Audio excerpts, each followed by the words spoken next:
So this side will be space, this side will be the plane, and we're going to start with theorems about work, and we'll see theorems about flux pretty soon. So we have two theorems about work.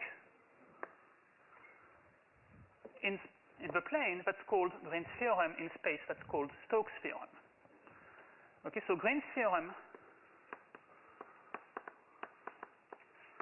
says if I have a closed curve in the plane going counterclockwise, enclosing entirely some region R, then the line integral along C for the work of F is equal to the double integral over the region inside of the curl of F dA. Concretely, if my components of F are called M and N, that's the line integral of M dx plus N dy is equal to the double integral over R of N sub x minus M sub y dA. So this side here is a usual line integral.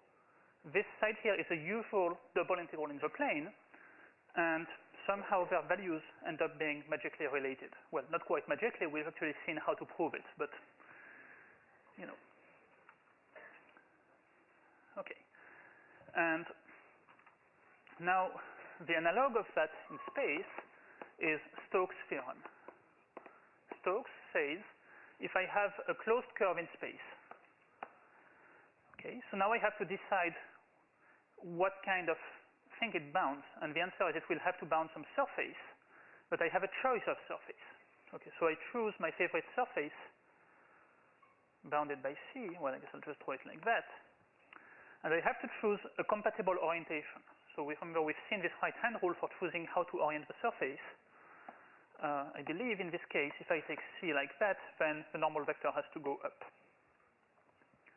And then it tells me how to compute the work done by F along C. Namely, that becomes the double integral over that surface S of curl F, which I will write as del cross F dot n ds. Okay, so this line integral, it's a usual line integral, but just, you know, if for some reason we don't want to compute it directly, we can actually replace it by a surface integral over any surface bounded by the curve. So it might be that the problem will tell you which surface you have to consider. It might be that you'll be left to choose the simplest possible surface you can think of that somehow having this curve as its boundary. Okay, and so now remember, curl of a vector field in space is going to be another vector expression. It has three components, and the way you compute it is not by remembering the actual formula, which is really complicated, but by instead computing the cross product between del and F. So you set up the cross product. And of course, it's a highly symbolic cross product. I mean, it's not an actual cross product of actual vectors, but it works the same way. Okay. So both of these formulas basically relate work on a curve with what happens to the curl on the surface that's enclosed by this curve, that's bounded by this curve. And just in this one, you have less freedom of choice because you don't have somehow, you know, a z direction in which you could move your surface. So there's only one possible choice of surface. There's only one thing that's enclosed by this curve in the plane. In both cases, that these things tell you that you can think of curl as measuring how much the field fails to be conservative. See, if your field was conservative, if the curl was 0, then the right-hand side would just be 0. And that would be fortunate because if the curl is 0, then your field is conservative. That means it comes from a potential. That means when you go along a closed curve, well, the change of value of the potential should be 0. I mean, another way to say it is path independence tells you no work. And of course, if you have a vector field that's not a gradient field, then the curl is not necessarily 0, and then you get a more interesting answer. Finally, let's move on to the theorems about flux. So that's green for flux, and that's the divergence theorem.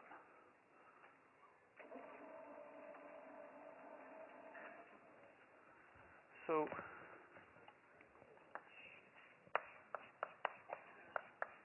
the flux theorems. So here I say that will be divergence.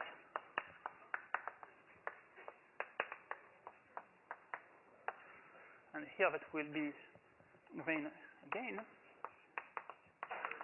So Green's theorem for flux says if I have a closed curve that goes counterclockwise around some region. So in particular, counterclockwise means that the normal vector will be going out of the region. And then it tells us that the flux out of the region through the curve C, so that will be the line integral of f dot n ds, is equal to the integral over the region inside of div f dA. And remember, the divergence of mn is just mx plus ny. This one here, the divergence theorem, tells you something similar, but now for a region of space bounded by a closed surface. So if you have some region of space and you call it boundary surface S, and you let n be the normal vector that goes, out of the region R. So you orient S outwards. Yeah. Then the flux out of the region through S is going to be the same as the triple integral over the region of divergence F dV. Okay, and remember, the divergence of a vector field with components PQR is Px plus Qy plus Rz.